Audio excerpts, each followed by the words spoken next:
No, no, lo azzeriamo. Ok, perché poi oggi pomeriggio devo fare la stessa cosa, non qua stiamo da un'altra parte. Quindi io devo. No, no, lo azzeriamo. Intanto loro lo sentono direttamente da te. Ok, la telecamera L'ho spostata lì perché stiamo sul di là. va bene. Ok, e poi il microfono portatelo là. Poi il microfono sempre questo va. E non succederà più niente. Era là, evidentemente non Sì, perché mentre tu fai lo streaming lo ritrasmetti e se lo ritrasmetti rientra qui. e io avevo la Succede, esatto, vicino. un casino. Non è niente. No, Questo è vabbè, il doppio ci siamo microfono. persi un No, pezzo. ma no, meno male, perché io mi sono spaventato che temevo che potesse essere in realtà un contatto con la telecamera con un doppio cavo. Che molto strano. No, perché ieri funzionava. Sì.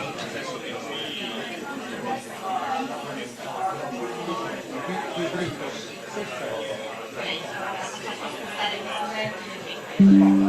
Grazie.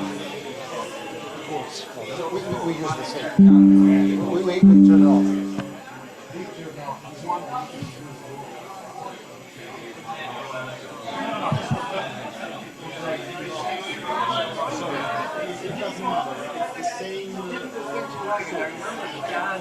Sì, quindi questo lo possiamo riposare lì, non so.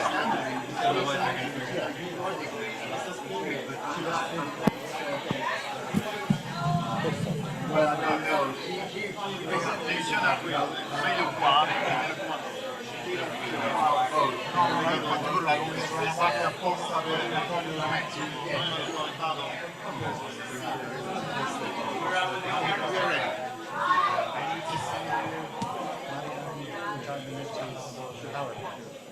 Ok, ok, send it. Okay, send it to me to my email, and later I go. Yes, yes, I go upstairs. Okay. Okay. No,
This is your 5-minute warning. Vado una cella, come va? Bene, grazie, grazie. Vabbè, infatti. sono partiti video così a caso, beh, col ritorno audio. Oh mamma. Vabbè, quello succede nelle migliori famiglie. Bene, vabbè, questo è un po' organizzato Considera ovviamente poi dopo prima abbiamo il pullman e poi ci riporta a stasera. ok. Sì. Ah, ok. Sì, io col fatto che non sono nell'hotel con tutti quegli altri sono un po', però nel pullman c'è posto. Ma da 50 posti, quindi io non ci sono perché non mi conveniva di tornare stasera di qua e poi andare di nuovo di là. Ah, certo, perché stai in quella zona lì. Sì, sono verso Roma Sud.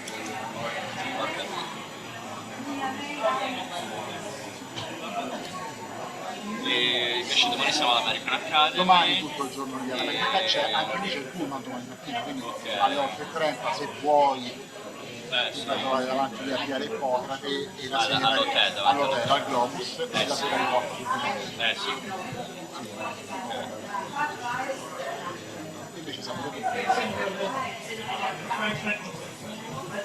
Bene, dai. Grazie per essere arrivato.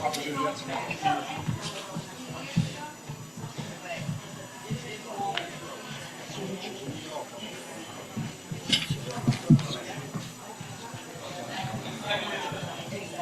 Hello, Mark Grossman. Very nice to meet you.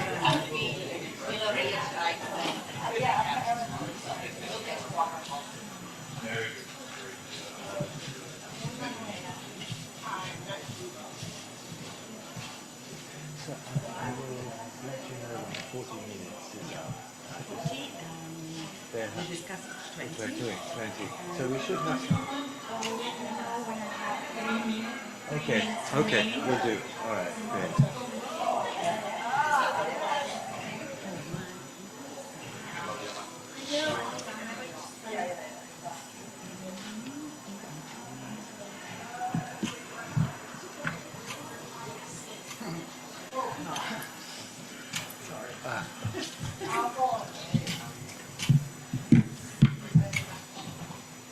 Hi.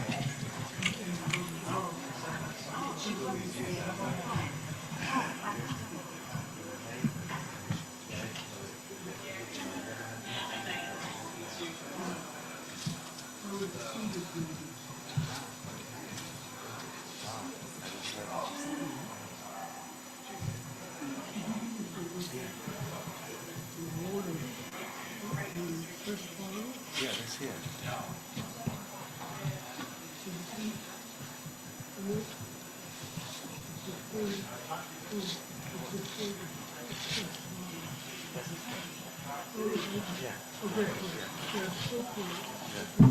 So I can order?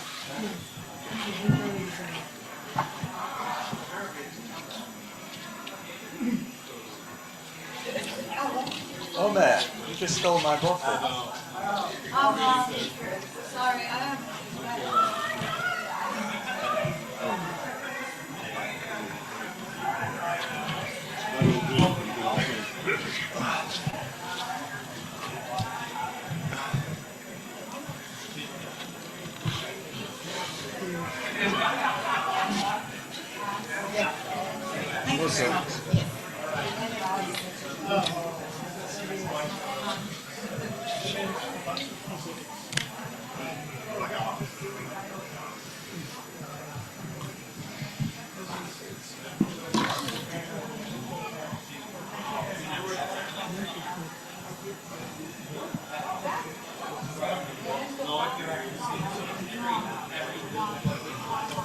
These are...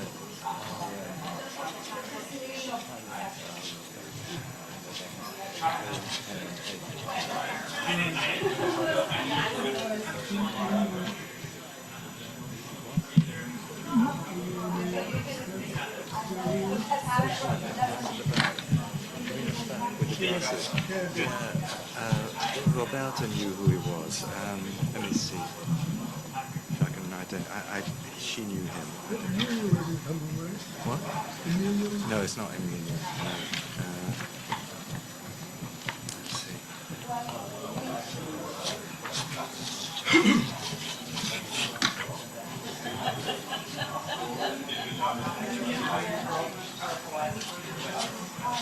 Is it Antonio? Perhaps, I'm not sure. Sorry, I forget the name. I didn't know him, and I was about to point him out, and I didn't register the name.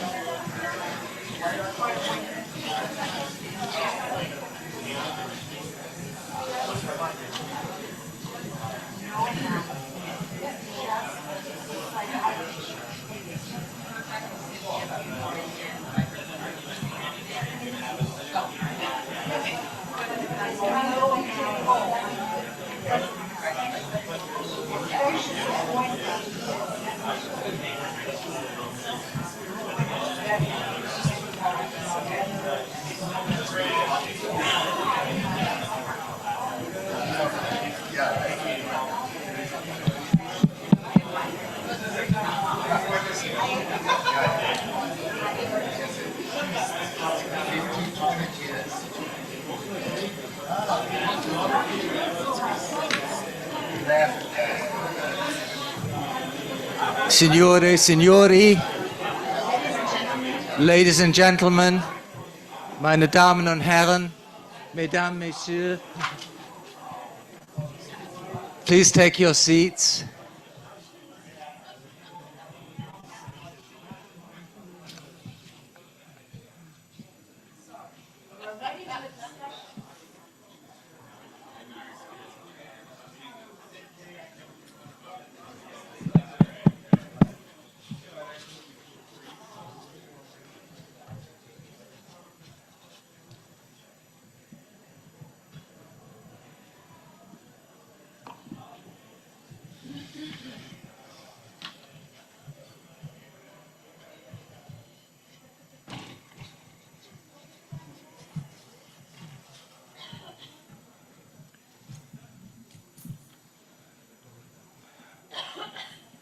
Welcome, everybody. My name is Mark Roseman, and it's my great pleasure to be moderating this first session in this historic conference. We have three speakers on the panel. Professor Tarquini will give the first paper, and she'll talk for about 40 minutes. And then our professors Rabinbach and Forlin will each speak for about 20 minutes. So I'm hoping that if we all stick to time, we'll have about 3/4 of an hour for discussion, but I'm under strict instructions to finish the panel at 12 so that you don't miss lunch, so you don't miss the bus, so you don't miss this afternoon's session. So I will begin. So our first speaker is Professor Alessandra Tarquini, who, as you already know, is a professor of contemporary history here at Sapienza.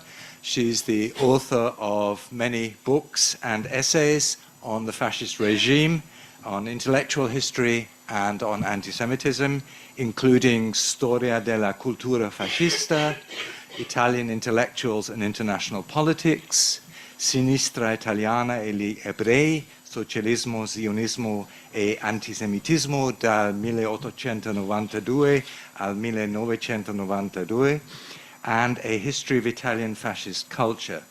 She is the scientific coordinator of the Permanent Seminar on Contemporary History at the Department of Social and Economic Sciences here at Sapienza.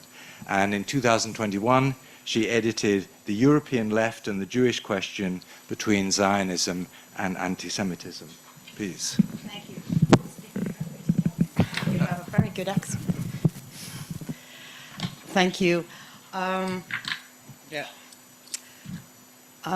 As is well known, since the end of the Second World War, most historians thought that fascism and culture were incompatible terms. And they negated the existence of fascist culture and fascist ideology.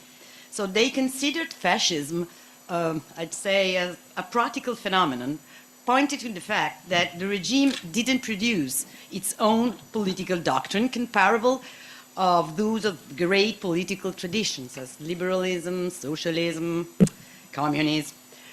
Contrary to this interpretation, from the early 1960s on, and Stanford Conference is a very important moment of this trend, European and American scholars of diverse training and ideological positions argued not only the existence of the fascist ideology, but that its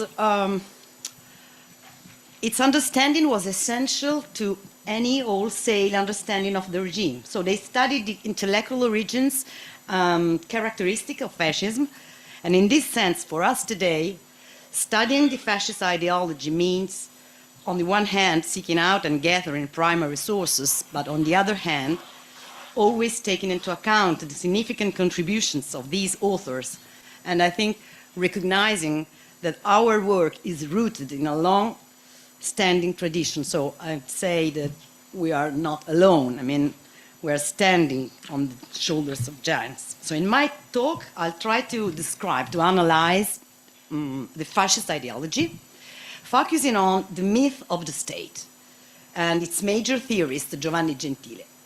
In the second part, I will dwell on the differences between fascism and nationalism. And in the final part, I will present some conclusions. So, in 1976, so many years ago, Zev Cernel observed that the history of political doctrines is marked by disagreement about the semantic value of terms. For example, he noted that the term democracy has provoked wide and interminable debates about its meaning, its scope in the word, its ability to be concretized as political praxis. Nevertheless, no one denies the existence of democratic thought because of the difficulty of reaching its goals. In the case of fascism, on the other hand, commentators, journalists, historians, sociologists have pointed to programmatic and intellectual inconsistency, contradictoriness, and the contrast between declared scope and achieved results as major feature of its political culture. And I think that it is a very important consideration. I mean, I'm a huge fan of the idea that in every political movement, one may encounter a certain degree of dissonance between ideology and action. As the major contributions on the ideology of fascism show, it could not be understood as a translation of a conceptual model, and therefore it could not be analyzed as if it were a political theory. So a rigidly conceptual definition of ideology, fascist ideology, cannot explain a political phenomenon like fascism, which critique all forms of rationalism and proclaimed the power of myth to organize the masses, introducing a new way of doing politics. So from the beginning, fascists exposed the notion of politics no longer or not only aimed at changing the world, but rather at experiencing life. That is to say, I mean, a notion of politics as a religious faith. It was a new synthesis of political thought born out of the national radicalism developed at the beginning of the century and sustained by the Great War's new mythologies. A new ideology which refuted the primacy of reason in history and traditional categories of political thought, and which understood politics as a totalizing force by which man could transform himself. And as I try to stress, to point out in my book, History of Fascist Culture, from 1922 to 1943, the ideology of the regime was the expression of political myth. And summarized in a very broad theme, I would say that the most important among them was the myth of the state, as I'll try to show here. I believe that better than other expressions of the history of fascism, this ideology shows the correctness of Emilio Gentile's analysis about totalitarianism. According to him, as is well known, totalitarianism is an experiment in political domination undertaken by a revolutionary movement with an integralist conception of politics that aspires toward a monopoly of power and that after having secured power destroys or transforms the previous regime and constructs a new state based on a single party regime with the objective to conquer society. Gentile argued that totalitarianism is always imperfect. It is an experiment, a continuous experiment, a process, a dynamic process aimed at institutionalizing the principle of permanent revolution. For a scholar of political culture and intellectuals, a history of intellectuals, as I am, this definition is very important, extremely important, and commands the attention for two main reasons. First of all, because he claims that one of the totalitarian regime's characteristics is the primacy of politics. Primacy of politics above all other factors of individual and social life. So totalitarianism is a political regime and not an idea. A regime that aspires to control, manipulate, change people's life, practically building a new world and a new man. It's not a simple statement, okay? Fascists sanctioned the primacy of politics, for example, deciding who is in and who is out of community, or for example, physically eliminated those who could never become new fascists, Jews and anti-fascists. So I'd like to stress this concept because I think that this is the main difference between fascism and, for example, the new right-wing political parties in Europe and USA. I'm sure we will have the possibility, the chance to talk about it in the coming days. But there is another reason why I think that Emilio Gentile's affirmation is important. Because he directly faces the problem of modernity in fascism. And I totally agree with him and before him with many intellectuals that in the 30s and in the following years underlined the modernity of fascism. And I totally agree with those which maintain that the key feature of modernity is the transfer of the sacred from the sphere of religion to that of politics, and that fascism as modern revolutionary political phenomenon and totalitarian experiment was a political religion, as the myth of the state shows. Since it came to power, fascism presented itself as a movement that would restore the authority of the state. In 1925, Mussolini asserted, everything, I quote, everything in the state, nothing outside the state, nothing against the state. 1925. So summarized the fascist ideological central core, which would be developed in the following years by philosophers, jurists, historians. So between 1922 and 1943, fascists worked to create a new state in which the masses would be organized and every aspect of Italian social life lose its autonomy, and every institution became an articulation of the new state, subordinated to its general ends. And negating the existence of individual and collective rights that could limit the state's power, the fascists saw themselves as the founders of a new civilization. And in this sense, the most important theorist of this conception was the philosopher Giovanni Gentile. Giovanni Gentile became Minister of Public Education in October 1922, when he was already one of the most authoritative Italian philosophers, and joined the fascist party in May 1923. So he was a real fascist. He thought that fascism would complete the process begun with the Risorgimento to build a new state and give Italians a new sense of identity. In addition to leading several cultural institutions, he composed various ideological pieces. In 1932, he published the entry Fascist Doctrine for volume 14 of the Enciclopedia Italiana. This entry was a true manifesto of the regime's ideology, consisted of two parts. The first was written by the philosopher and entitled Foundational Ideas. The second was compiled by Benito Mussolini and entitled Political and Social Doctrine. In the first section, Gentile argued, I quote, "The cornerstone of fascist doctrine is the concept of the state, of its essence, of its role, its finality. For fascism, the state is an absolute which renders individuals and groups relative." So individuals and groups are only thinkable within the state. So This state would know no limits and would express its power without restricting itself to the simple tasks of maintaining order, as happened in liberal regimes. He would be an, I quote, interior form and norm. As Gentile himself declared, it was the nucleus of an absolute religious notion of politics.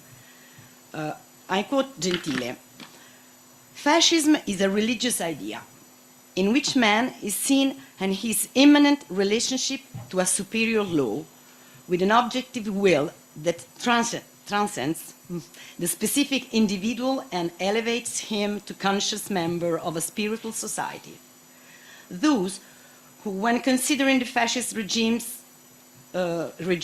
religious politics, stop at considering the opportunities it presents, have failed to understand that fascism, more than just a system of government, is also and first and foremost a system of thought, of religion." So for Giovanni Gentile, fascist politics represented a faith, a mission, a constant existential mission, and a spiritual communion that would transform consciousness, providing Italians a sense of identity. A few years later, in 1937, he reconfirmed these ideas in a philosophical text for the third edition of his Foundation of the Philosophy of Law, I fondamenti della filosofia del diritto. Gentile added 2 new chapters, one about the state and another one about politics. In the first, he examined Hegel's political thought, praising it for demonstrating the limits of contractualism and understanding that the state is a self-consciously ethical entity. That is a moral phenomenon and not a tool for attaining individual aims. Having gained this ground, it was necessary to go beyond, to view the state an expression of a collective will. The state, he argued, is not inter homines, that is not the result of an agreement among citizens or a product of rational choice. The state is in interiore homine, as the fruit of the individual will and therefore the highest achievement of its freedom. Freedom is possible only within the state. Gentile, but this applies to many other ideologies of fascism less famous than him, Carlo Costamagna, Sergio Panunzio, Ugo Spirito, and Alfredo Rocco, the most important jurist of fascism, agreed in claiming that the political doctrine they supported was founded on the myth of the state. Of course, they were different, coming from different backgrounds, experiences, political experiences, but they claimed that fascist state would be impeded by nothing, neither individual nor group nor institution, nothing could compromise its power. So in Gentile's eyes, it was a new Italian civilization founded on a radical transformation of consciousness, on the individual ability to feel like a part of the state. These thinkers, Gentile, Costamagna, Panunzio, blah, blah, these thinkers supported an idea, an experience of politics understood not only in traditional terms as a project undertaken to transform daily life, but rather as a faith. And this, I think that this explains why they never questioned their devotion to fascism. Confident that they were participating in building a new civilization. And we can say that the fascist regime is not a monolith, no? But its main intellectuals shared these beliefs, summoned by the regime to lend their talents, proud of being intellectuals in the service of politics.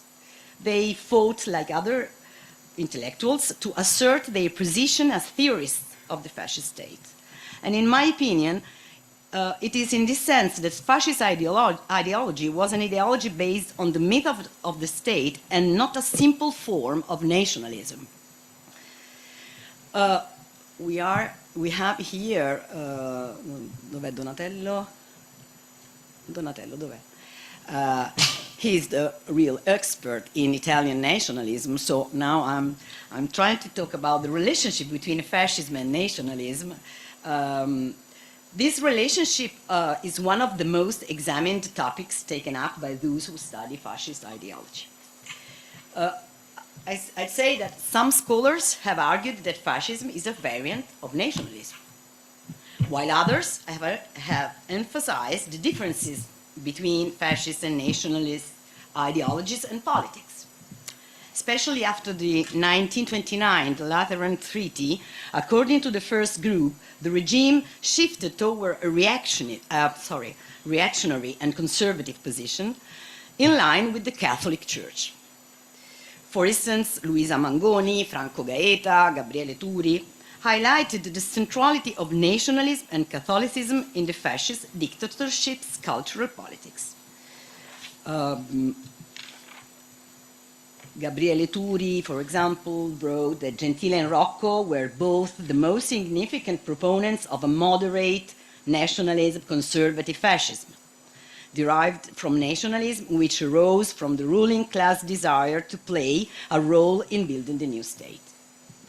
Other scholars, and I agree with them, have argued that nationalism was merely one of the several political movements that converged into fascism, and certainly not the most important. For example, Renzo De Felice thought that Gentile, Giovanni, not Emilio, had a decisive influence on fascist culture and above all on Mussolini, who allowed him to compose the first part of the Doctrine of Fascism entry for the Enciclopedia Italiana. For De Felice, while the nationalists were fascist sympathizers among the old ruling class, Giovanni Gentile was the theorist of a new revolutionary culture welcomed with open arms by Mussolini and the fascists. In keeping with De Felice's arguments, some scholars stressed that nationalism had not constituted the ideological heart of the fascist regime, was simply one of many political trends whose influence on early fascism was no more than of other movements like futurism, idealism, revolutionary syndicalism. For example, in his pioneering study on Alfredo Rocco, Paolo Ungari warned against understanding nationalism as the intellectual roots of 20th century totalitarian revolutions. And Emilio Gentile also believes that the nationalism was only one of the cultural and political trends that merged into fascism. In more recent years, the question has returned to the attention of scholars.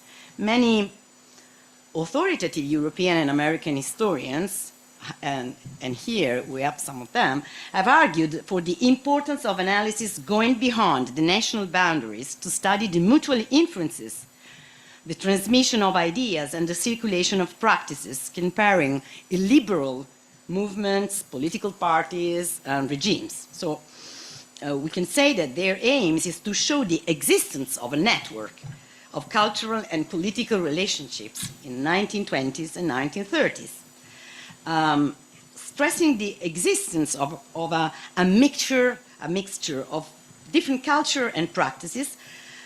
Some scholars maintain that after the Great War, the old conservative political views intertwined with those of a new radical right in a process of mutual influence, and I think that is true. In different countries, the fascist right would lose its subversive force, while the old nationalist and conservative right would become more radical and pro-fascist. But as Donatello Aramini wrote in his latest book, it is a way to read the crisis of democracies in Europe after the First World War.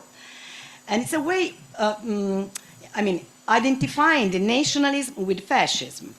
In fact, these historians support that there is no autonomous and original fascist ideology, or at least they tend to downplay the difference between nationalism of the early century and fascism, because the nationalists strongly adhered to fascism, and on the other hand, fascists were never a revolutionary movement or party, but remained linked to old political practices.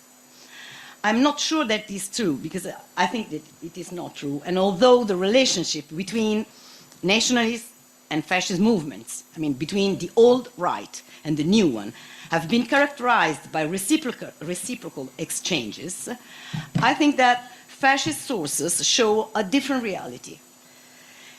In Italy, in the 1930s, there was an authentic displacement between the concept of the state and that of the nation in political and cultural values, as is evident in some important official documents. If in the early years the fascist party had presented itself as nation aspiring to become a new state, in the following years, and even more beginning in the 1930s, fascist state proclaimed itself the creator of the nation. For example, while in the fascist party statute in 1921 and in 1926, the fascist party was described as a militia serving the nation. In 1929, this reference was removed, and in 1932 it was changed with a militia serving the state. So we know that it was Mussolini himself who replaced the expression fascist nation with the fascist state. From this point of view, the fascists expressed a political conception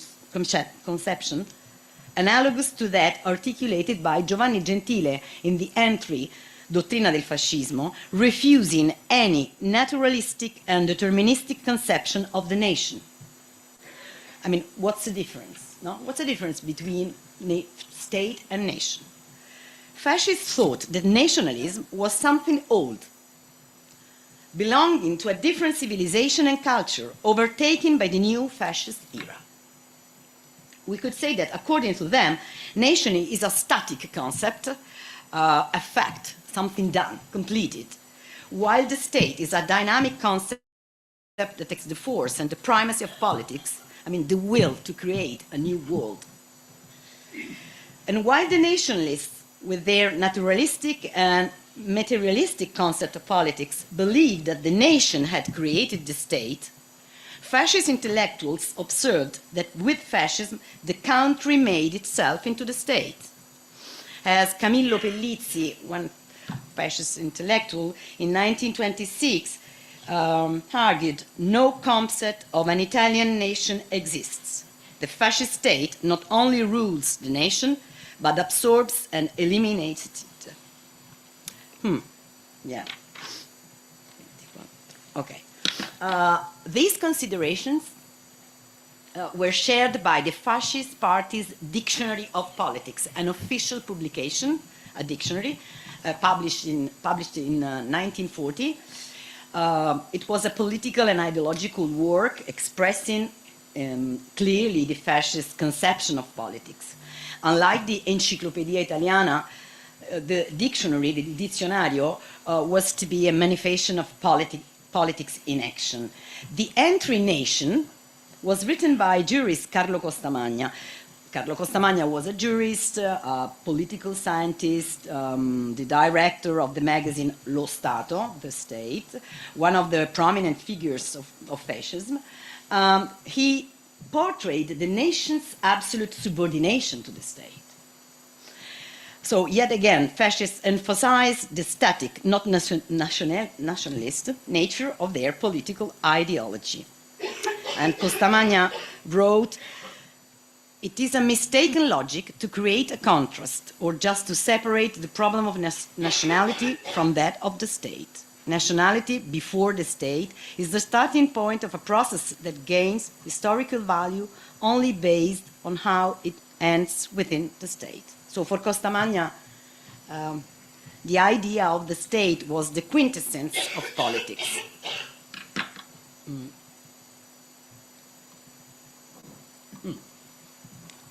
Okay. In conclusion, as we have just seen, from 1922 to 1943, fascist regime developed its specific ideology. Authoritative intellectuals, such as jurists, philosophers, political scientists, and scholars, contributed to this doctrine. To summarize it, we can recall the sentence uttered by Mussolini in 1925 Everything is in the state, nothing is against the state, nothing is outside of the state. It was not just a matter of affirming an absolute power, but to imagine an anthropological revolution that would lead to a new civilization. The state realized, affirmed the primacy of politics over any other sort of manifestation of the human experience, with the aim of creating a new fascist man that would work towards the goals of the regime. And I think that primary fascist sources demonstrate this. I mean, together with the works of the author, who have contributed most to our understanding of the phenomenon. As I mentioned at the start of this talk, in this paper, for a long time historians denied the existence of an autonomous, an original ideology, and since the second half of the 1960s, their reflections have changed, and in recent decades have become far richer and more articulate than they once were. This is not to say that now we have, there is agreement among scholars on this subject, as Roger Griffin has argued. Griffin maintained that the debate had gone through a period of consolidation and convergence, as most scholars are now willing to accept that fascism was a political revolutionary phenomenon. In fact, I don't agree with him, because in fact, even today, many authors deny autonomy of thought to fascism, considering nationalism and fascism as similar aspects of a single phenomenon, that of the crisis of liberal democracy after the First World War. As I have already argued, this doesn't seem to me entirely convincing. It is true that fascism influenced the European right-wingers, and it is true that European nationalists absorbed fascist political culture, just as it is true that fascism took in some elements of nationalist political culture. On the other hand, talking about mixture, hybridization, about political cultures and ideology doesn't help to understand the specifics of different phenomena. Ideologies are always the result of hybridization, mixture, relationships, of a network of relationships. So there is no such thing as a pure ideology, because ideologies are not political theories. They are, we could say, they are action-oriented worldviews, as Karl Mannheim in 1929 wrote in Ideology and Utopia. Mannheim wrote, "Such a system of meanings is possible and valid only in a given type of historical existence, to which, for a time, it furnishes appropriate expression. When the social and political situation changes, the system of norms to which it had previously given birth ceases to be in harmony with it."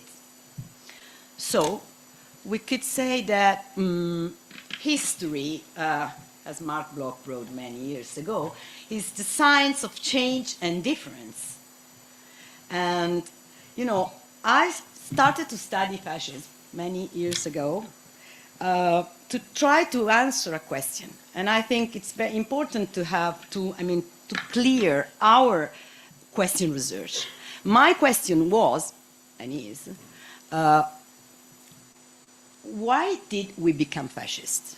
Why did Italian intellectuals become fascist? And what is the specificity of fascism? And I believe this is a way to take seriously into account the violence of power, and to recognize that fascism invented a political religion based on the myth of the state, a violent, imperialistic, racist state. And as I tried to write in the book, and here today in this paper, this was my main question. Of course, it's only a perspective, and I think, but I'm sure that our discussion will be fruitful for me, for you, and for those who are listening to us. Thank you.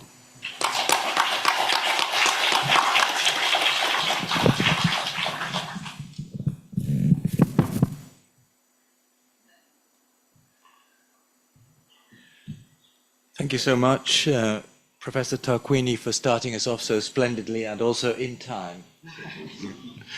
Our second speaker is Professor Anson Rabinbach, who is the Philip and Beulah Rollins Professor of History at Princeton University and a founding editor of New German Critique.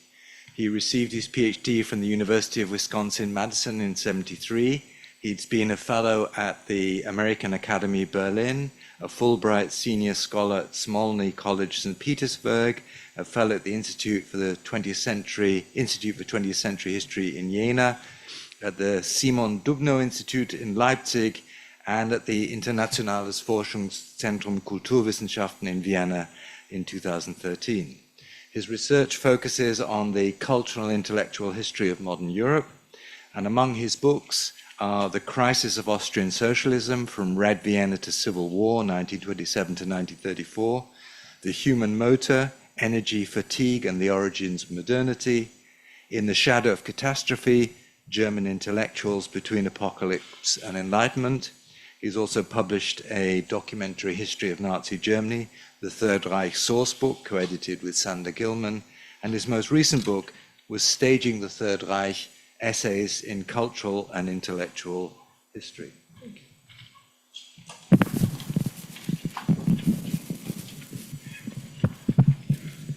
I think that's good. George Marcy avoided the concept of totalitarianism and almost never used it.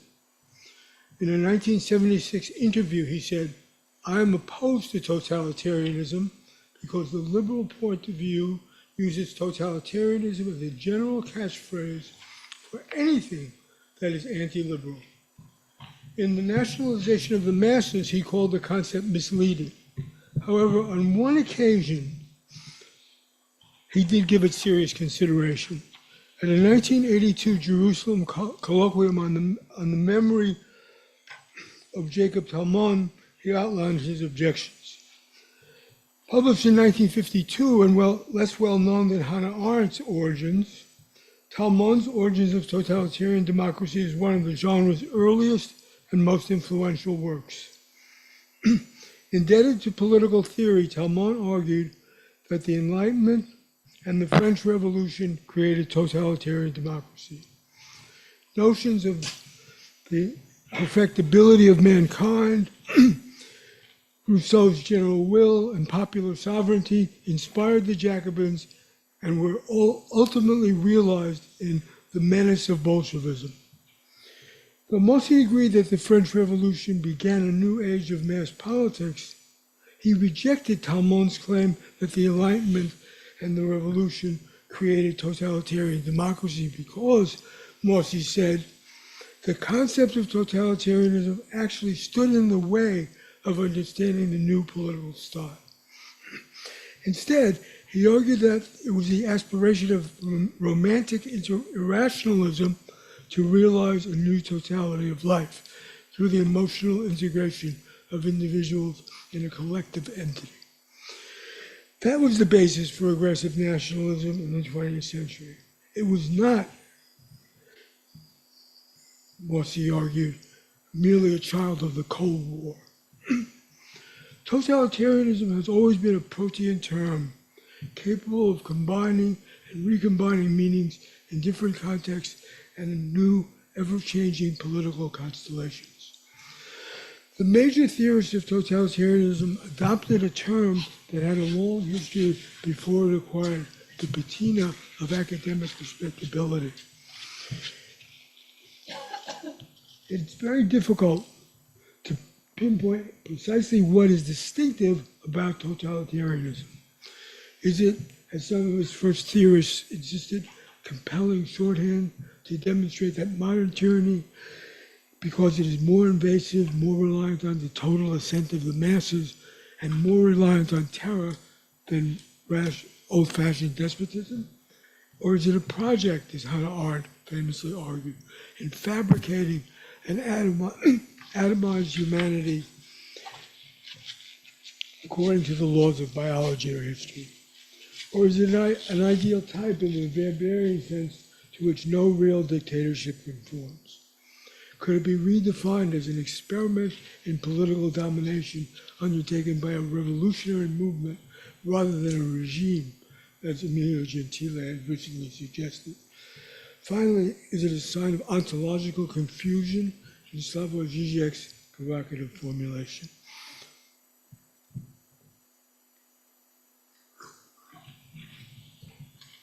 Totalitarianism belongs to a select number of concepts adaptable to whatever ideologies, regimes, or social structures they claim to describe. Often they straddle the divide between politics and academia. They can also recruit successive generations because they are existential, creating personal, professional, and political identities. They are potentially explosive and by nature unstable, with an elasticity required for repurposing past and present new circumstances. Claude Lefort, one of its most discerning analysts, concluded that totalitarianism is a mutation of the symbolic order. To better understand the genealogy of the totalitarian concept, let me briefly consider four historical phases, or as I prefer, moments, which are by no means the only ones possible. As you know, the totalitarian system was invented here in Italy by one of Mussolini's earliest opponents and victims, Giovanni Amendola. From his perspective, totalitarianism refers to any government that disregards the two foundations of any democracy, the rights of the minority and the rule of the majority. During the 1930s, anti-fascist and anti-totalitarians created an alliance against fascism and quasi-fascist regimes throughout Europe and America. Popular Front alliances were not homogeneous. They included Christian socialists, liberals, as well as Comintern functionaries. In Britain, these movements brought together luminaries like the future Archbishop of Canterbury with exiles like the teenager George Mossy, who attended political lectures and collected milk money for the Spanish Republicans. Before it entered the scholarly lexicon, the rhetoric of anti-fascism was synonymous with anti-totalitarianism. The 1939 Hitler-Stalin Pact and the combined invasion of Poland by Germany and the USSR shattered the commonly held view that fascism and communism were deadly enemies, and that their hostility was the crux of world politics. The pact confirmed Manus Sperber's judgment that for the entire anti-fascist movement, the Hitler-Stalin Pact meant the greatest political and moral defeat they had ever suffered. Anti-totalitarianism now meant anti-communism. Among the first to oppose the pact tended to be ex-communists, whose experience with the party led them to a re-articulation of the concept during World War II, underscoring the equation between the two dictatorships. For example, Franz Balkenhaus, The Totalitarian Enemy, 1940.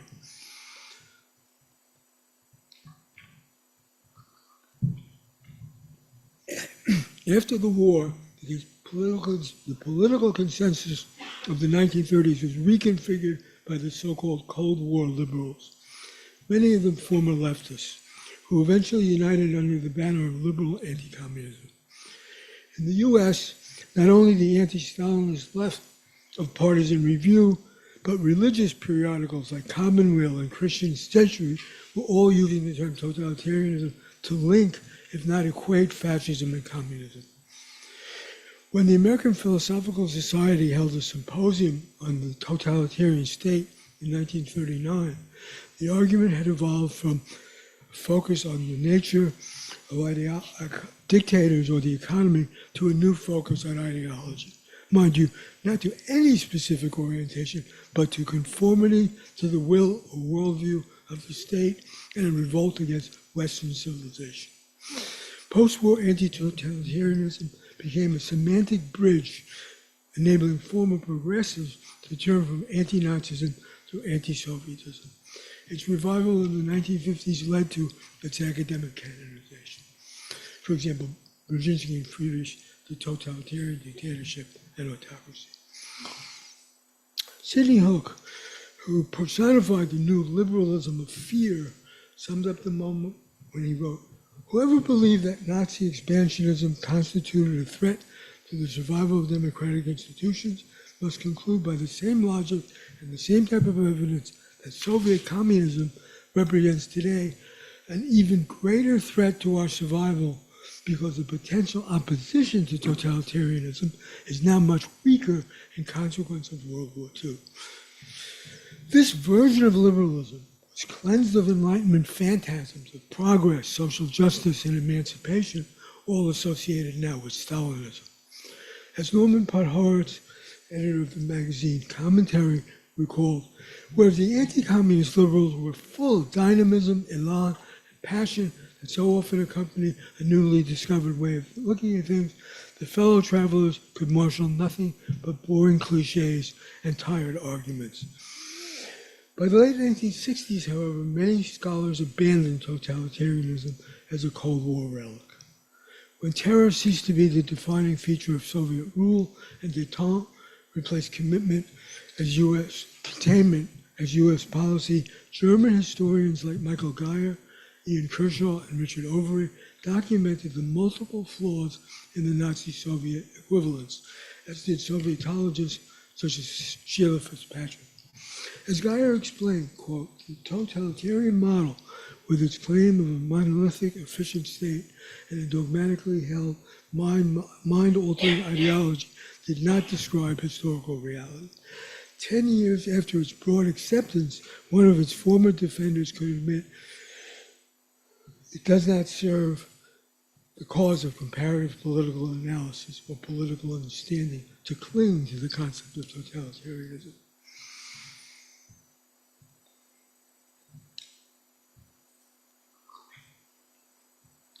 With the concept on the brink of extinction, at least in academia, the collapse of communism reinvigorated it for several reasons.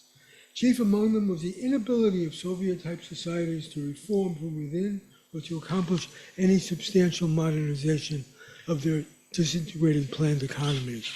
The Eastern European protest movements of the 1970s and 1980s and the eventual end of the Soviet regime in 1991 led dissident intellectuals to adopt the concept, but now with an entirely different emphasis on the fragility of the totalitarian system and the possibilities of resistance.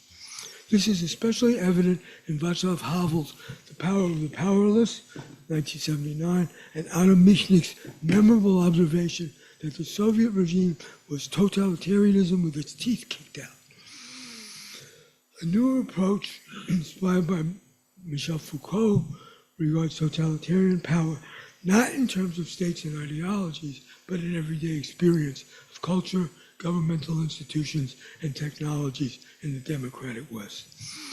Recently, Simona Forti demonstrated that neoliberalism ushers in a new form of totalitarianism, sometimes called biopower, a project for total control as upsetting and frightening as classic totalitarianism was for its victims, end quote.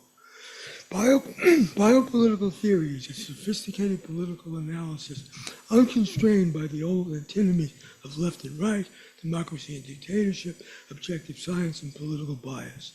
Instead, these critics understand relations among life, power, and technology, and political institutions as the central problem of political theory and philosophy.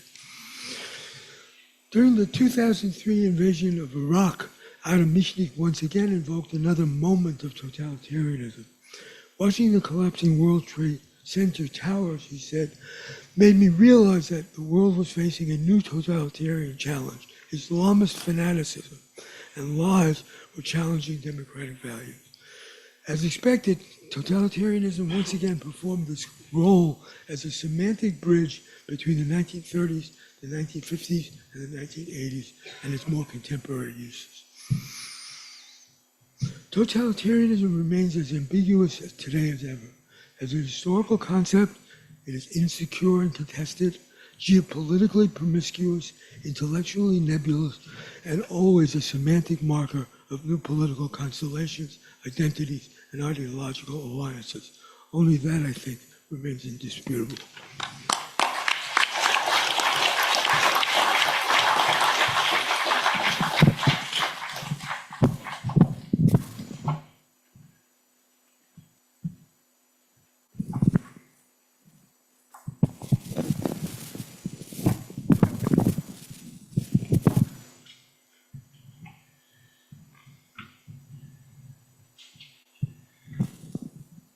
Thank you so much, Professor Rabinbach. And our last speaker before we open it up for discussion today is Professor Olivier Forlin, who's an associate professor of history, a doctor in contemporary history and lecturer at the Pierre Mendès France Grenoble 2 University. He is a member of the Center for Research in the History of Italy in the Alpine countries, and his research focuses on the historiography of fascism, the history of intellectuals, Franco-Italian relations in the 20th century. He's the author of many books, including Les intellectuels français et l'Italie, Médiation culturelle, engagement et représentation. I'm massacring the French. L'idée nationale en Italie, du processus d'unification au déchirement de la guerre civile, and Le fascisme, historiographie et enjeux mémoriels, which came out in 2013. Carry this great overload.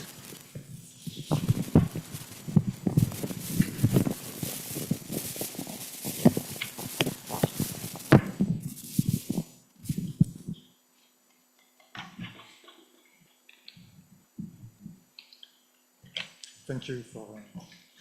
I would like to thank the organizer Sky Donné, in particular Sky Donné, Donatello Aramini, and Alessandra Tacquini for inviting me to contribute to the conference. The relevance of the concept of totalitarianism in historical studies on Italian fascism is the subject of intense historiographical debates.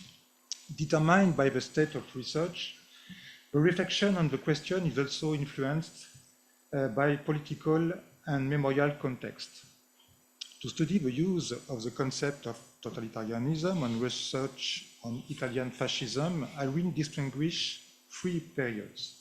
The first is a period of exclusion of fascism from the category of totalitarian regimes between the end of the war till the 1960s, first period, and this first period was followed by a second period marked under the influence of the work of Georges Mosse by his progressive reintegration into the category. However, this is the third period. Criticism of this now dominant trend has not disappeared. First period, the exclusion of Italian fascism from the category of totalitarianism from 1945 until 1960s. At the time, Georges Mosse was invited to present his work at the Stanford Seminar in 1963. The state of reflection on the nature of Italian fascism was far from considering it as a totalitarian regime. Although it has been the regime for which the term totalitarian has been used for the first time in 1923 by Giovanni Amendola, several factors converge to extract it from the category. Three factors. First, the political scientist and philosopher like Franz Borkenau, Franz Neumann, and later Hannah Arendt, who founded scholarly thinking on the concept of totalitarianism, focused their attention on Nazism and Stalinism, excluding Italian fascism from their analysis, particularly because of its absence of mass terror in Italy, in fascist Italy. A second factor concerns the state of the historiography on fascism in Italy, characterized by a hegemony of interpretation stemming from anti-fascism. Rejecting totalitarianism as a Cold War concept, Marxist historians and historians of the liberal socialist current did not recognize its political autonomy nor cultural and ideological autonomy. In this shame, the masses have never supported the regime. Third factor, these readings were reinforced by a collective memory in Italy that distanced the fascist past, what Emilio Gentile calls, I quote Gentile, a retrospective defascization. Clearly, there was a great gap between this historiography and several of them developed by George Mosse. Second period, the gradual reintroduction of fascism among totalitarian regimes. Influenced by the research of George Mosse, which he introduced in Italy, Renzo De Felice revolutionized the historiography of fascism in the mid-1970s by restoring its political and cultural autonomy. Using an approach based on politics and ideology, he brought to light it's well known, the revolutionary dimension of fascism and the consensus of a part of the masses that the regime built around it.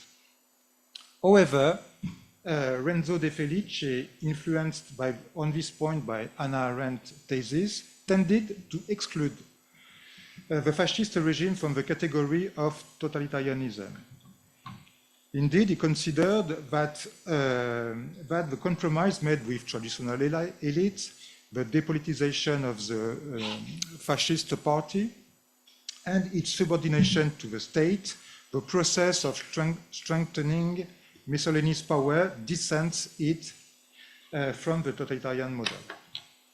However, in the volume of Mussolini's biography devoted to the years 1936-1940, Renzo De Felice highlighted the totalitarian turn brought by Mussolini to the regime from 1937 and marked by increasing totalitarian control, anti-Semitic laws in 1938.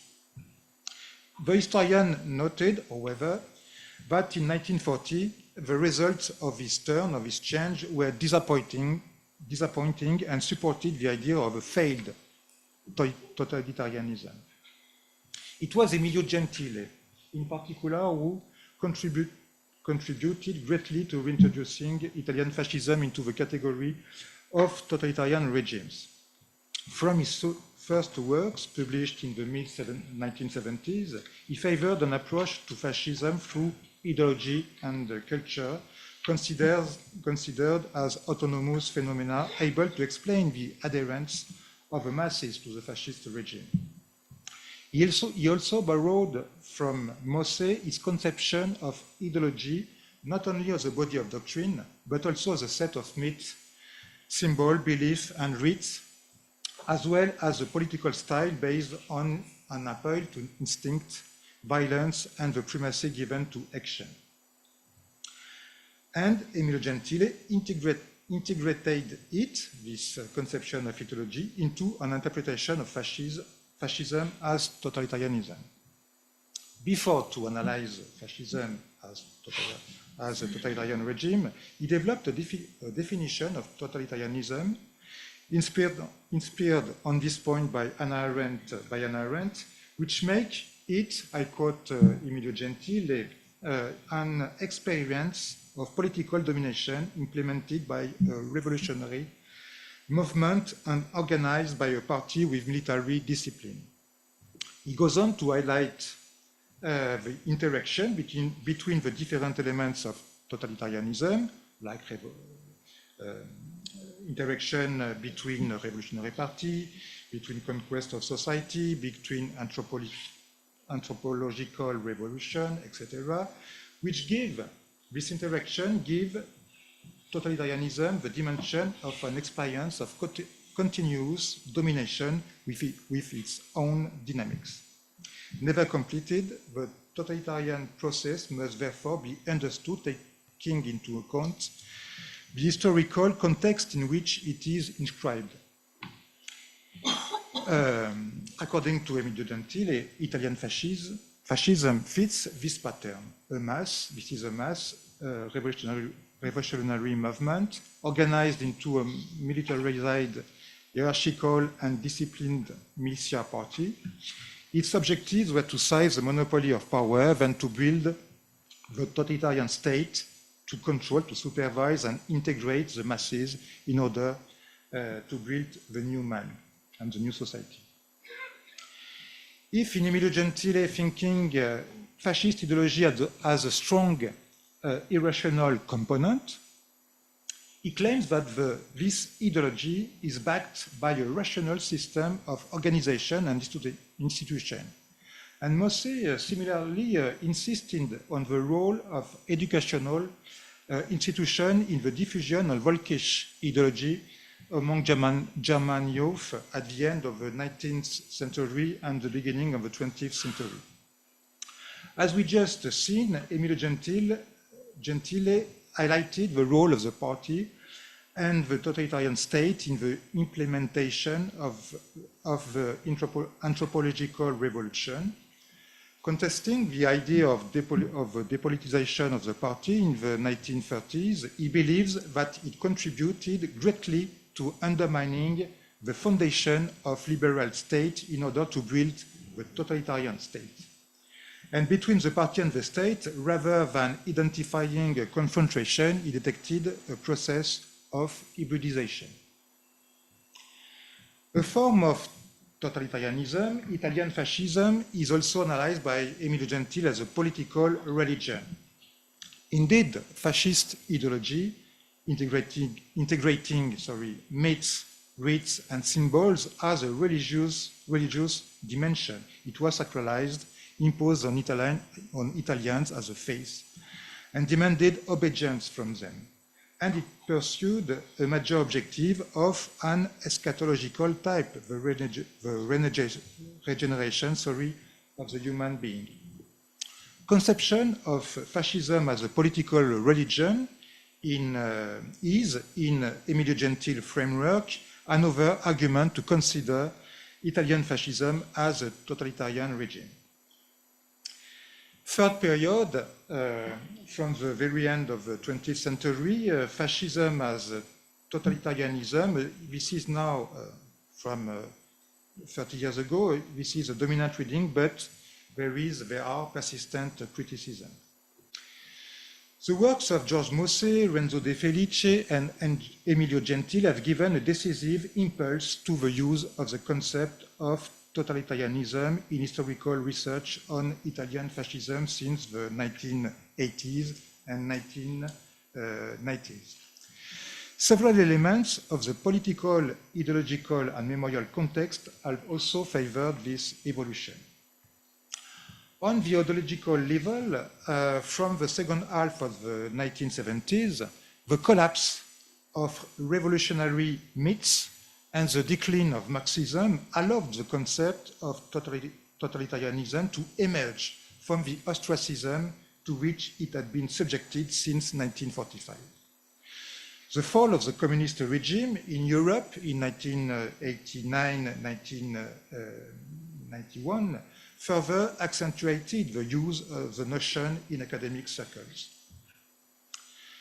Second factor, in Italy, the political context, the political crisis caused by the Operation Clean Hands in the early 1990s led to a shake-up of the Republic and its ideological founding principle, anti-fascism. Political scientists and historians have identified the roots of the crisis in the party crisis and in the hegemony exercised over national power by the Christian Democratic Party, phenomena inherited from the totalitarian imprint left by fascism on post-war Italy. The crisis of the 1990s also gave rise to new political parties, including in the center and right and far right, Forza Italia, Lega Nord, the Northern League, and the Italian social movement Alliance, National Alliance, the party of Gianfranco Fini.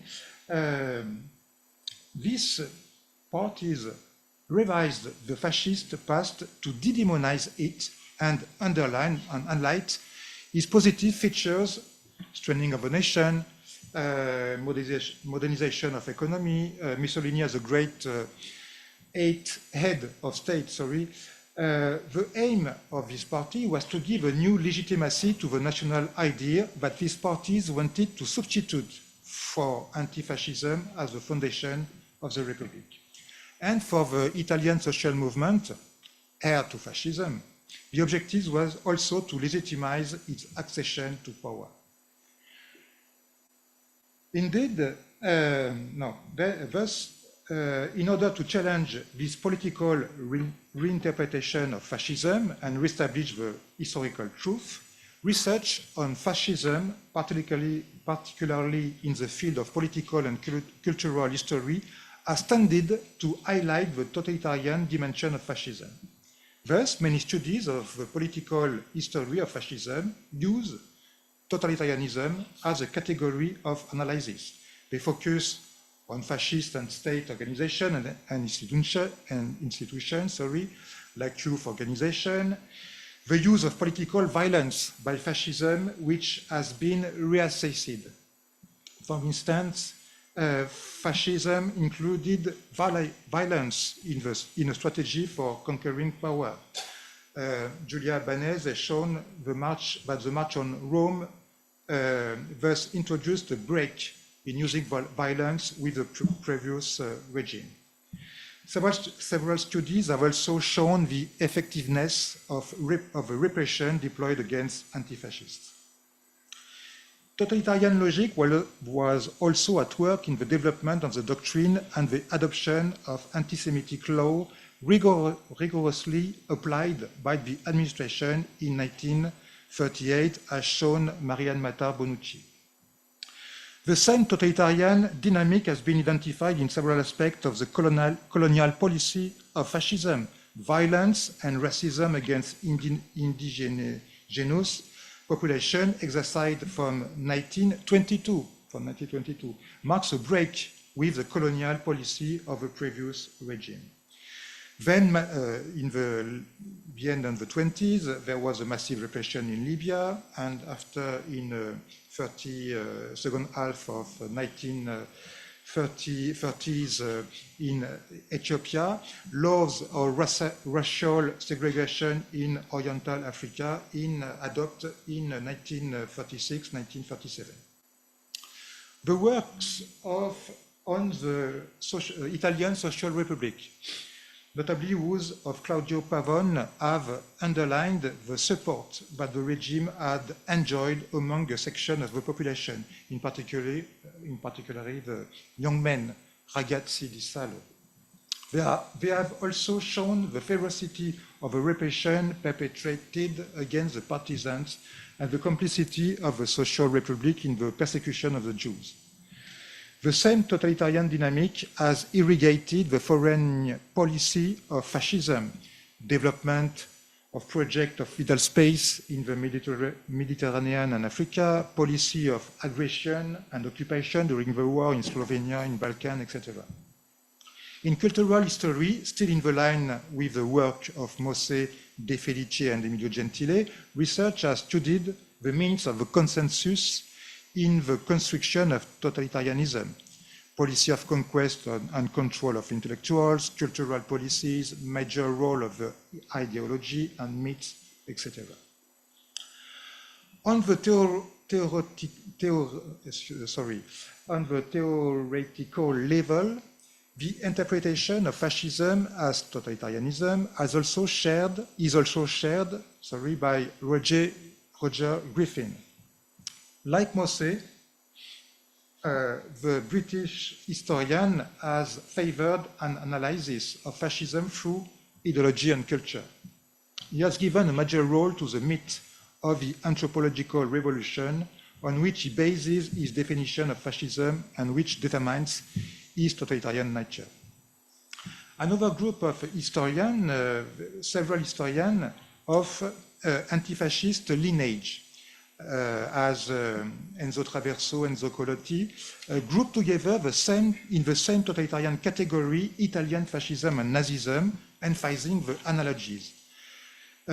According to them, coming from a common matrix, the two regimes constructed a model of state of organization with the aim of imperialist expansion. However, this is the last point, some historians reject the analysis of fascism as totalitarianism, either because they consider the concept inappropriate for studying and understanding the functioning of a regime, or because they believe that the totalitarian dimension of fascism is questionable in light of incompleteness or even the failure of totalitarian construction. Thus, in the field of economic and social history, many studies that favor an approach of a society from below. Many studies highlight the inertia of Italian society, the weight of social conservatism, which they are thwarted the totalitarian project of the regime. In the same way, we can note that some social history studies on German society under Nazism, I think of the studies on everyday life of Martin Brosat and Smonsen, and in the social studies on Soviet society under Stalin. I think of the studies of revisionist school, historian of revisionist school, as Sheila Fitzpatrick. In the same way, they have similarly privileged the autonomy of the social in relation to the political regime and questioned the totalitarian character of the two systems. Another criticism comes from the historian of the law Sabino Cassese, who published a book 10 years ago.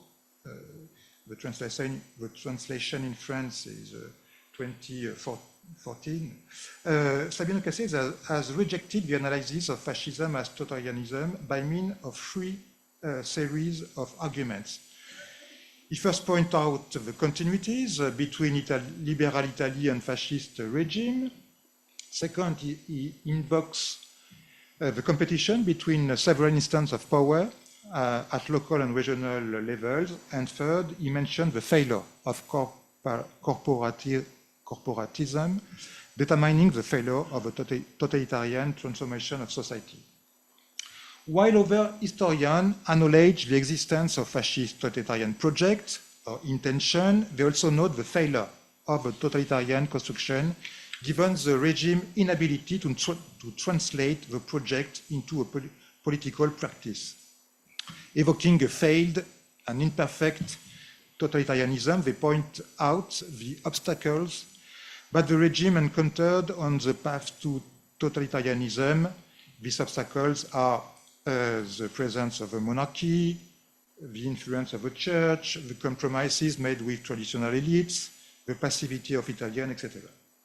In conclusion, after being kept out the category of totalitarianism between 1945 and the 1960s, Italian fascism was gradually reintroduced in the category.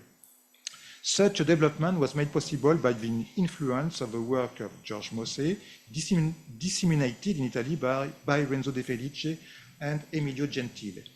Another factor, the rise of historical research bringing to light aspects of fascism that had been ignored or underestimated until then, and the weight, third factor, of political and memorial context. Today, however, the debate about the classification of fascism as totalitarian regime remains open. One of the factors in the positioning of historians on the question concerns the field of study in which their research is situated, in one hand in political and cultural history, or in the other hand, or in economic and social history. Thank you.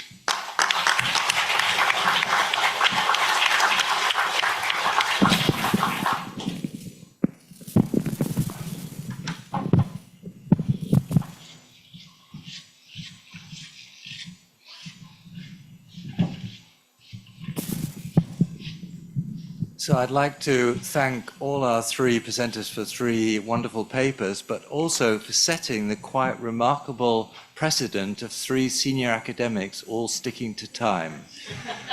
So everyone else in this conference, please note at the precedent that has just been set.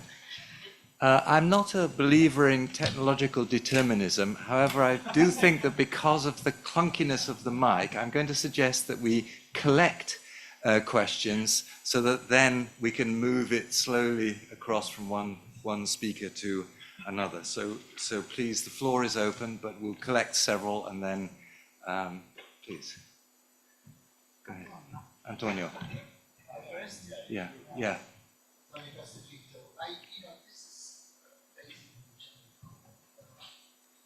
Heard a lot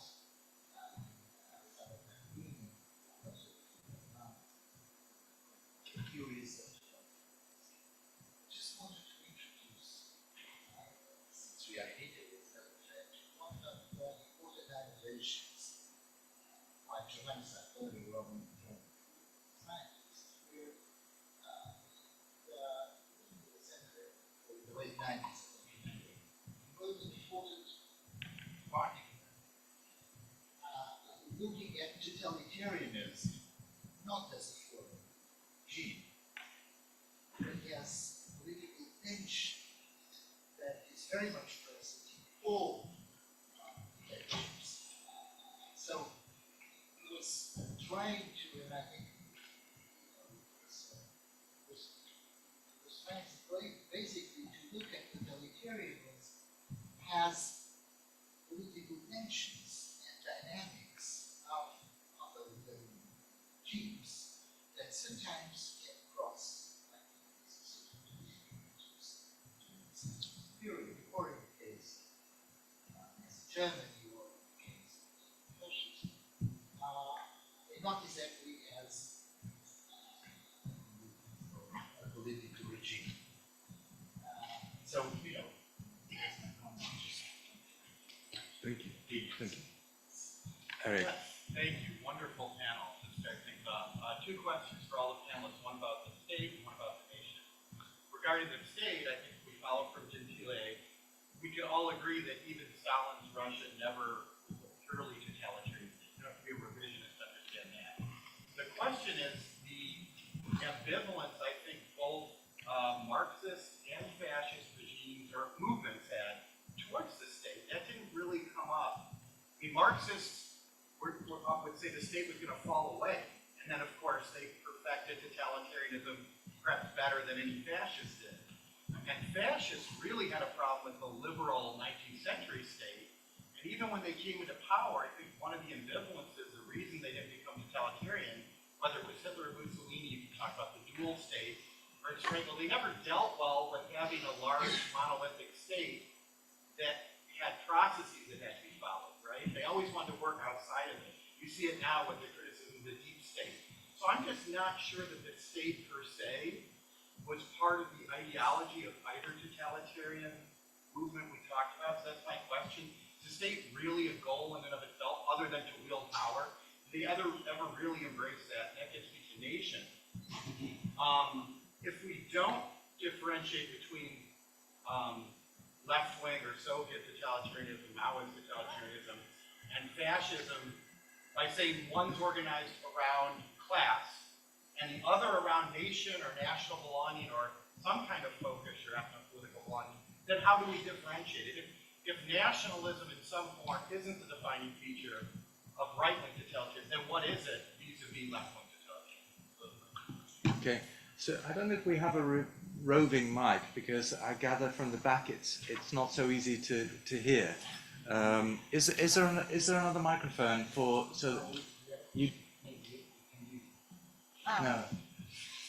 Otherwise, I would just repeat the questions, but no, don't repeat.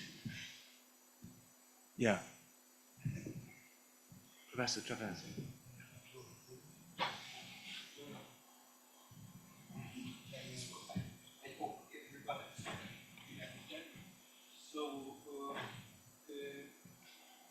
Two observations. The first one related to Alessandra paper, and the second one related to the concept of egalitarianism.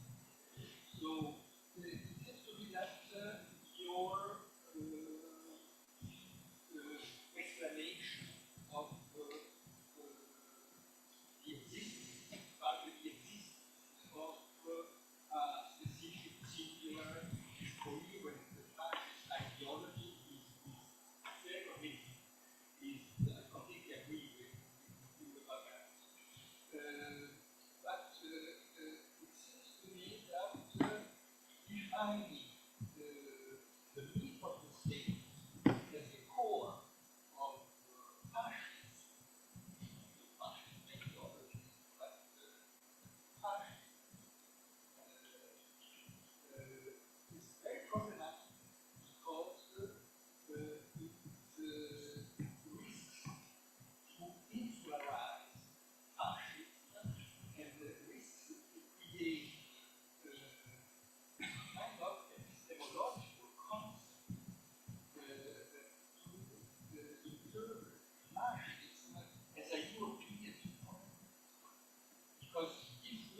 So the problem is methodological. Can we use such categories, fascism, totalitarianism, as purely analytical categories, so by ignoring the public use of these concepts? So it seems to me that this is a major.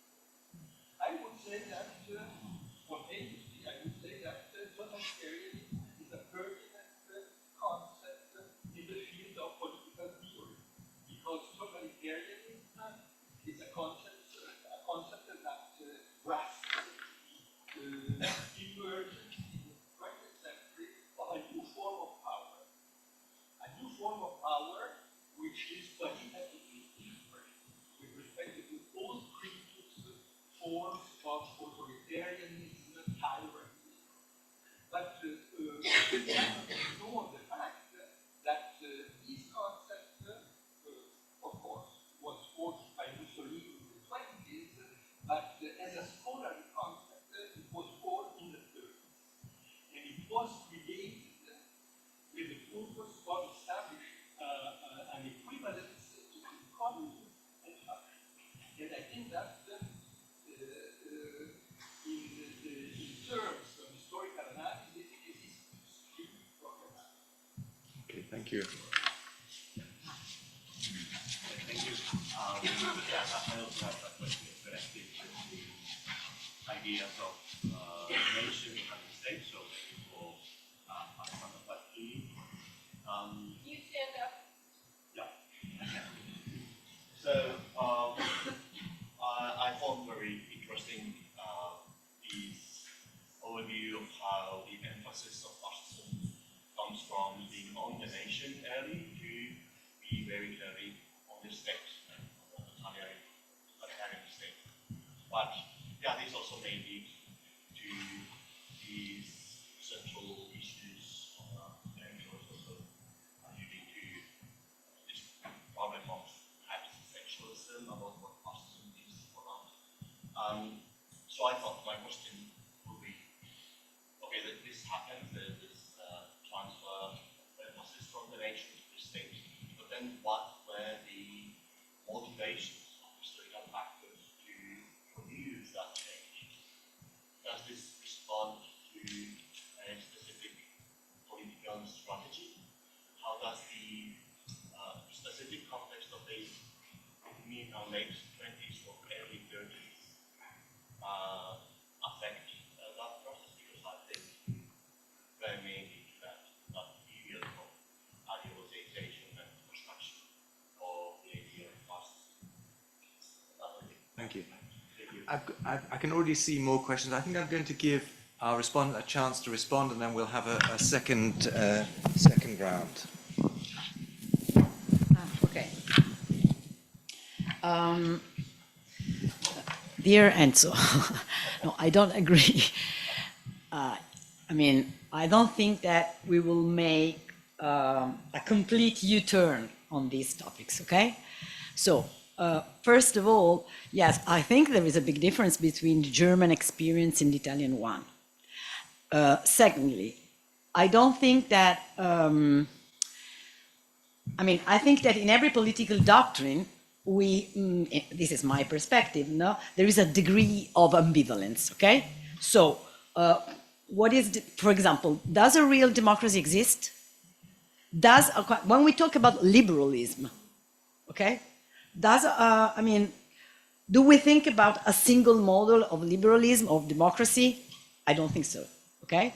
So why do we think that fascism, totalitarianism must be different? This is my answer, the first. Okay, if you stress the ambivalence of the concept, I think you're right. But it's always, we can say the same thing about democracy, liberalism, socialism, and blah, blah. Second problem, I think that we are talking here about the interpretations of totalitarianism. So we are trying to analyze a debate, a discussion.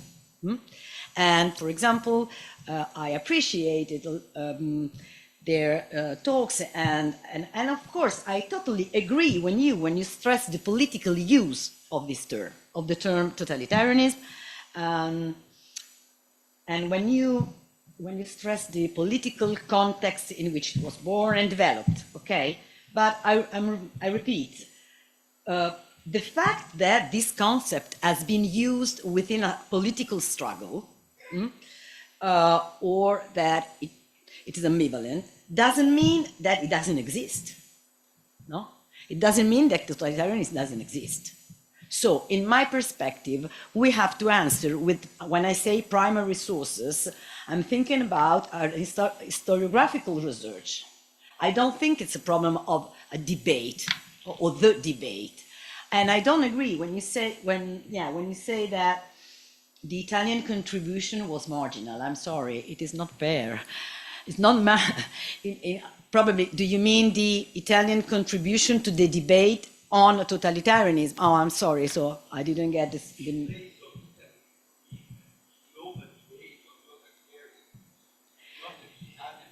No. And what's the difference between the Italian contribution and the role of Italy in the debate of totalitarianism? So it's,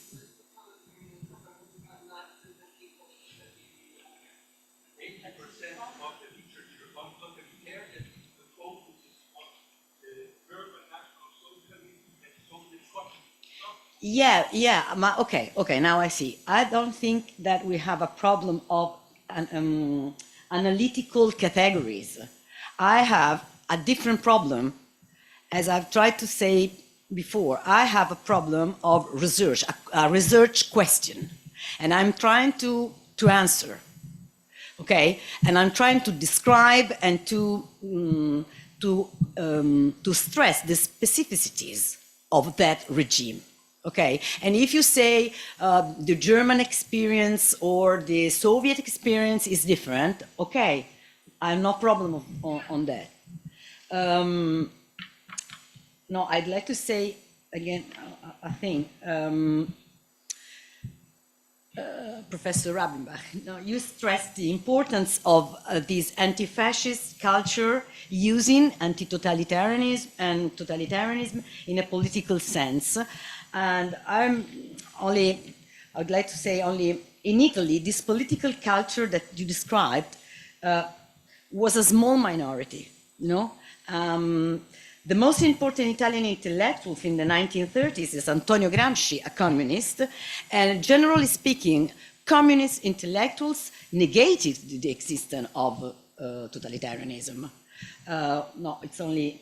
And after the Second World War, communist intellectuals are, the most relevant and authoritative voices in the debate. I don't know if I answered your questions, because I think we have a different approach to this problem. And I cannot answer because I'm not an expert in Marxism, and I'd say only that Marxism is a theory for the liberation of man, a theory of society, not of the state. I don't know if you agree. Well, and yet they were very totalitarian when it came to practicing their ideology. The same way fascists may have wanted to control the state, but that doesn't mean that all fascists saw the state per se as central to the ideology. That was I was. Okay. No.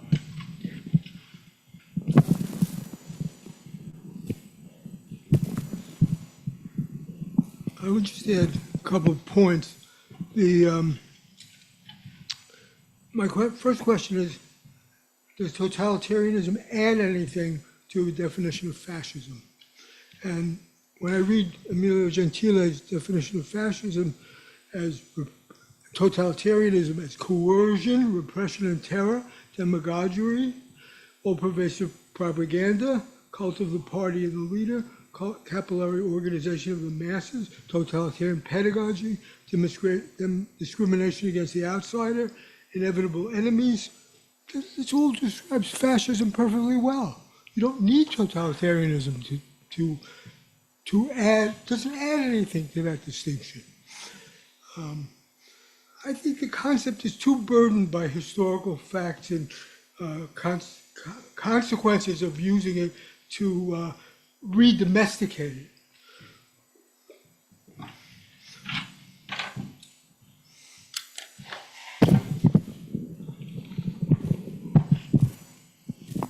Thank you. I agree with remark of Antonio Costa Pinto. Yes, totalitarianism is a tension. Yes, of course, but okay. Yes, it's a tension. It is not. It's a tension. It's a process of continuous tension. But the aim is to build, with this process, to build the totalitarian regime. And of course, the regime, the totalitarian dimension of the regime is never completed. Yes. That's why Emilio Gentile considered the Italian fascism as a totalitarian regime, because he underlined that Italian fascism developed this process of this tension, particularly after 1936, with the aim to build the new society and the new man. Yeah. I've got 4 questions. First of all, Sven Reichhardt, and Dagmar Herzog, then the gentleman at the back, Manuela Consoli, and then Mary Nolan, and I suspect that will then take us to the end. And I'll ask each of you to be as brief as you can in posing your questions. Sven. Okay, I'll try to be as brief as I can. A question to Alessandra Tacchini. I was very impressed by your presentation, and even if I know that you're a historian of ideas, I would love to know if Zygmunt Bauman's concept of the guardian state is helping you to understand the totalitarian dimensions of the fascist state, especially as far as the, let's say, need to end Trudy's and the biopolitical aspect of it. Is it helpful to understand the totalitarian state? I mean, it was developed, of course, to understand the National Socialist project, but nevertheless. Thank you so much. Dagmar? I have a question for Andy and a question for Alessandra. The one for Andy, if you could just succinctly summarize whether Marcy's objection to the totalitarianism as a term has to do with Kalman's accusation that it has its roots in the Enlightenment and Revolution, a fascist legacy that Marcy was a fascist attack. Does it contaminate? Or whether it has to do with Enzo's point about American rule, I don't know. So that's my question to you. And then Alessandra, let's agree that written the most important book about Italian culture under fascism, and you're amazing. Your investment in the term totalitarianism is obviously having to do with a completely different reading of what the term means. It has something to do with Gentile's reading of Lobby and interpretation of Lobby. Like we're talking about 2 different Lobbies here. And the question is, which part of what draws you to it is the ambition to intrude into the private realm and remake human nature. Is that part of what you find useful about the topic that makes it different from the disciplinary aspect? Okay, thank you so much. Sorry, I don't know your name.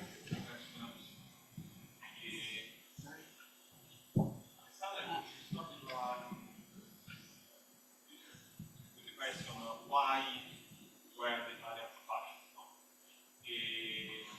And I think that they were fascist not for the meaning of the state, which is for me the process. I think that they were fascist for the meaning of the nation, the Italians. So I think that the meaning of the nation, and especially the meaning of the great nation, is at the core of the Italians. Probably for the fascists too, for them was important the meaning of the state, but it's different from the Italian. I have the idea that for many of them, fascism was so exciting,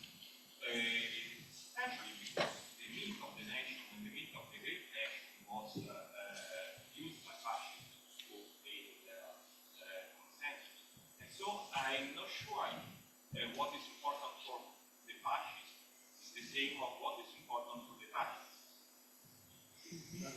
Okay, anyway, I will ask. I would like to readdress the relation between Moss and the Felice, because I think that Moss and the Felice, they restrain each other on the terminology of totalitarianism. And they really debate against the position of Hannah Arendt because, and with vis-a-vis with the Soviet Union as well, not only Nazism, because of the presence in Nazism and in the Soviet Union of the concentration camps. She explicitly says at the end of the book of the origins of totalitarianism, in which she compares the lager with the Gulag. That is the total domination, and she talks about already in 1948 on Partisan Review when she described the level of the intervention of the state. I don't think that we can do justice neither to Mosten nor to the Felice, although they really gave an interpretation of fascism that impacted profoundly Italian historiography. Even when we talk about anti-fascism, because the great debate within anti-fascism is not only with communism. There is Vittorio Foa, there is Vienna, there is Franco Venturi, that arise the same question. How comes in 1935, when they say, how comes that after a liberal society, the first expression of Italy has been done by fascism? So it's not that there is a definition of totalitarianism. And we fall in the mistake done by, that comes along Tim Mason when he says, if we understand fascism through the prism of the Soviet Union, of the Nazi socialism, we limited our view in addressing the question that was a totalitarian regime. He did not have, and it's not even true this, concentration camps as a political praxis towards the opposition. Thank you. Mary. Yeah, my question comes as someone who spent a lot of my career as a social and labor historian, and what's always problematic, it seems to me, about the concept of totalitarianism is not that these regimes did not create a consensus, but it assumes it was created simply by terror and propaganda, and is not very useful in understanding the invitations to participate, the seductions, the way one could in Tim Mason's vision, distance oneself somewhat, but that in the end was not very meaningful. So how, if one talks about totalitarianism, does one nonetheless create a space to ask about why people accepted the invitations to participate, came to think within the categories of these regimes, particularly in National Socialism, but later in Italian fascism, within their racial categories. Right, thanks. Well, let's have a second round of responses. So, will you?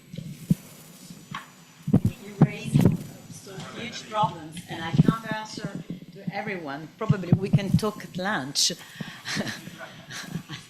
How many? We have 5 minutes. Okay. Well, 5 each, you mean? 5 each, okay. As I've already mentioned, I'm using when I think about ideology, I mean to answer Enzo and the problem of the ideology of fascism, I'm thinking about a worldview oriented action, okay? And not a political theory, an analytical political theory, first. Secondly, I'm sorry, but when you say totalitarianism, you think about something theoretical, okay? I'm trying to say that totalitarianism, democracy, socialism, okay, every political concept is ambivalent. So I cannot answer to your questions because I know there is a degree of ambivalence, of course. I agree with you, but I wouldn't say that totalitarianism is a tension. What does it mean, a tension? Tension to do what? I mean, it's a political regime. What is democracy? What is a liberal regime. Okay, so that's why I can't answer really your questions. I mean, and so many things. Yeah, I used my minutes. Okay, and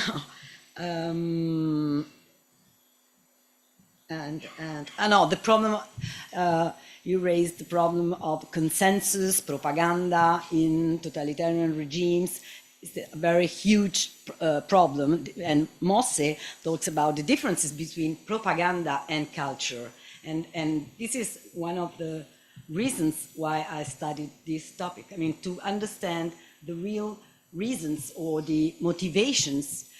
Someone talk about the real political, the motivation of political actors who, yeah, I'm sorry, but I don't understand the difference between motivations of political actors and ideology. I mean, I think we are talking about the same thing. They express a motivation, they express a worldview. I mean, there is no difference between culture and politics, ideology and politics in a totalitarian regime. So how can you think about the real, genuine motivations, and on one hand, and on the other hand, about ideology, culture, perspective? So I mean, it's the same thing. And sorry, I forgot the questions, but okay.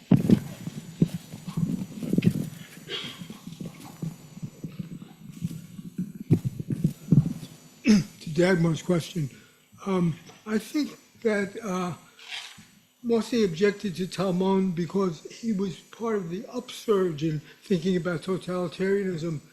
Arendt's Origins of Totalitarianism came out in 1951. Talmon's Origins of Totalitarian Democracy came out in 1952. So they had a certain compatibility. And he rejected the idea of, specifically of Talmon, that parliamentary democracy was the only alternative to fascism. So he gave it a kind of British twist, and George was really opposed to that.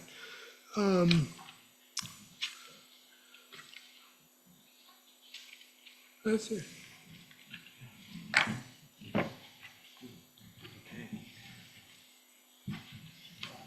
We have time for a few more questions. Oh, we have to be there at 12, so I thought we had to finish at 12. No. Sky, give us three more questions. Three more short questions. Yes, please.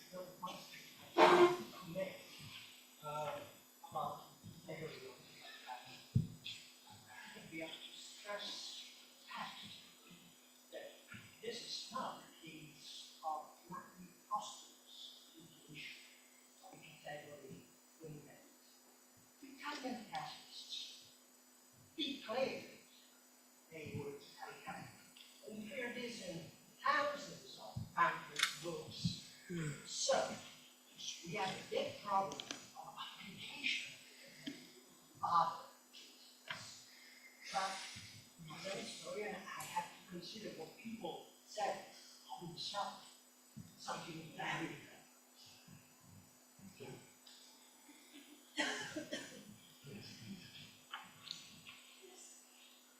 I try to speak in English, but maybe I will switch on the Italian, which is easier for me. I agree with that, and we should reflect about Nazism too. If you seem to catch me, what I start, that says here, we find a type of totalitarianism. But I wanted to recall a paper of Emilio Gentile, which is very interesting because it's about Canada interpretation. And Emilio explained that Canada was not at all impressed by fascism. She was obsessed by Nazism and communism. And another had the tools that she wrote about totalitarianism to identify what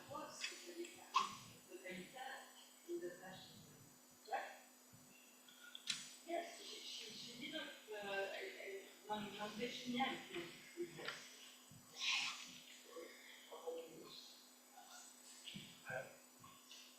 it very quick, Alan, because I think we do have to be there at 12, so it's a very last voice.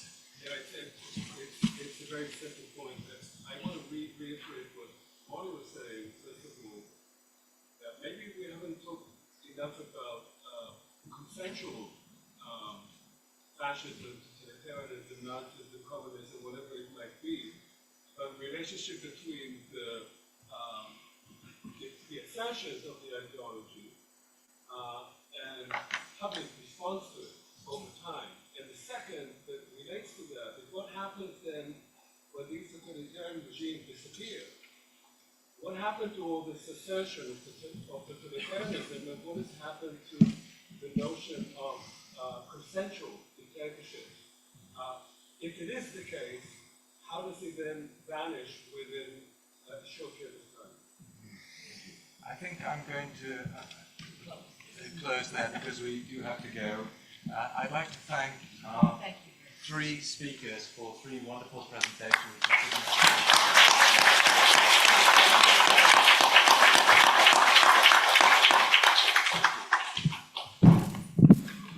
And everyone can follow Donatello to lunch.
I'm gonna head back to the academy to make sure everything is set up for Lorraine and everything, so I'll be sure there.